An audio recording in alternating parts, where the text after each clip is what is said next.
One against एक बार फिर मैं आर के सिंह यूट्यूब चैनल से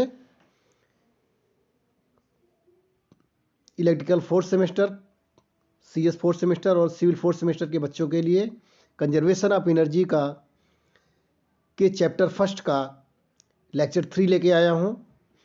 लेक्चर 3 का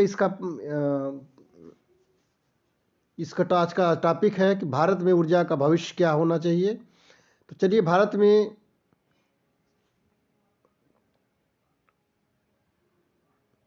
ऊर्जा के भविष्य के बारे में अगर हम बात करें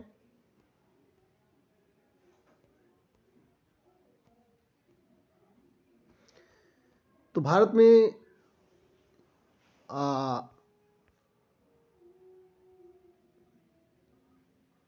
ऊर्जा के भविष्य के बारे में बात किया जाए तो भारत में सबसे अधिक ऊर्जा हमें कोयले से प्राप्त मिलती है, कोयले से प्राप्त होती है।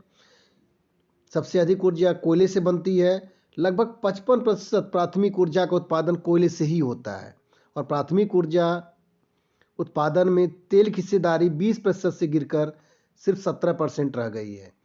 तो भारत में जो ऊर्जा का भविष्य है उसको देखते हुए हम ऊर्जा आपूर्ति के बारे में डिस्कस करने जा रहे हैं।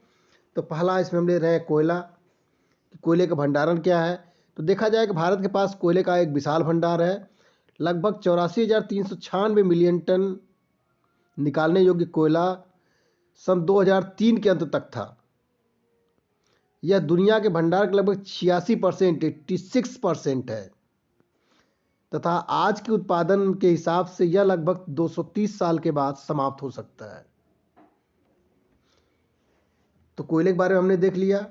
अब तेल आपूर्ति की बात करें कि भारत में कुल ऊर्जा खपत में तेल की हिस्सेदारी लगभग 36% है। देखिए, कोयले की ऊर्जा उत्पादन में अगर कोयले की भागीदारी देखें तो 86% है।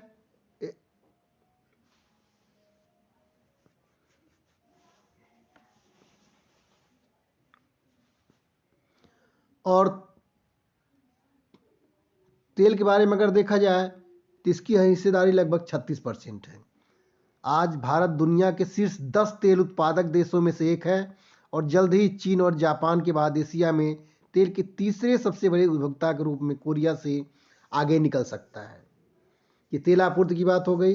अब आया प्राकृतिक गैस आपूर्ति की। तो देश में ऊर्जा की खपत में प्राकृतिक गैस की खपत लगभग 8.9% है। प्राकृतिक गैस की मौजूदा मांग को अगर देखा जाए तो 67 million cubic metre per day की उपलब्धता के मुकाबले लगभग 96 मिलियन क्यूबिक मीटर प्रतिदिन है। 2007 तक मांग लगभग 200 million cubic metre per day की होने की आशंका है, जबकि प्राकृतिक गैस भंडार लगभग 660 बिलियन क्यूबिक मीटर है। विद्युत ऊर्जा आपूर्ति की अगर बात की जाए तो पूरे भारत की विद्युत ऊर्जा आपूर्ति का उत्पादन करने की क्षमता 1,12,581 मेगावाट 31 मई 2004 को थी, जिसमें से 28,860 मेगावाट हाइड्रो से, 77,931 मेगावाट थर्मल, 2720 मेगावाट परमाणु तथा 1889 मेगावाट पवन ऊर्जा की थी। वर्ष 2000 से वर्ष 2003 में बिजली का सकल उत्पादन 531 बिलियन यूनिट था। अब परमाणु ऊर्जा आपूर्ति की बात किया जाए तो इस परमाणु ऊर्जा आपूर्ति में भारत के ऊर्जा उत्पादन में 2.4% हिस्सा परमाणु ऊर्जा का है। भारत में 5 परमाणु पावर स्टेशन पर 10 परमाणु पावर रिएक्टर के द्वारा बिजली का उत्पादन होता है।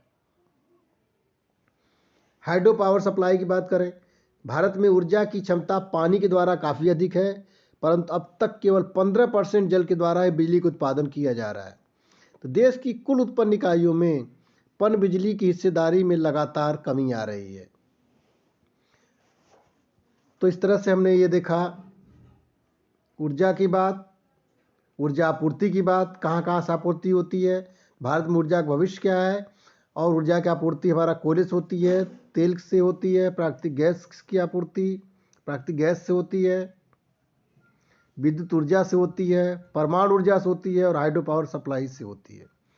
अब भारत में विभिन्न क्षेत्रों में ऊर्जा की खपत क्या है उसके बारे में अगर देखा जाए तो सबसे ज़्यादा ऊर्जा की खपत हमारे यहाँ इंडस्ट्रियल से है, औद्योगिक से है। उसके बाद एग्रीकल्चर में 5% है, बाकी में 14% है, और रेजिडेंशियल में ऊर्जा की खपत 10% है। उपरोक्त से स्पष्ट है कि ऊर्जा की सबसे अधिक खपत हमारी 49% उद्योगों में होती है। इस तरह से भारत में विभिन्न क्षेत्रों में ऊर्जा की खपत के बारे में हमने आपको बताया। और आगे एक छोटा सा टॉपिक है संयंत्र गुणक अथवा संयंत्र क्षमता गुणांक। इसके बारे में देख लीजिए। यह विद्युत शक्ति संयंत्र पर औसत भार तथा उसकी निर्धारित क्षमता का अनुपात होता है। वास्तव में यह संयंत्र का भार गुणक है तथा इसका मान सदैव 1 से कम होता है। अतः संयंत्र गुणांक बराबर होता है संयंत्र पर औसत भार बटे संयंत्र की निर्धारित मात्रा। अब संयंत्र गुणक की सार्थकता क्या है उसके बारे में देख लिया जाए। इसका उपयोग भार गुणक की तरह ही विद्युत शक्ति संयंत्र की क्षमता तथा विद्युत की इकाई के मूल्य निर्धारण में किया जाता है। इस तरह से आज का हमारा ये लेक्चर समाप्त हुआ। नमस्कार।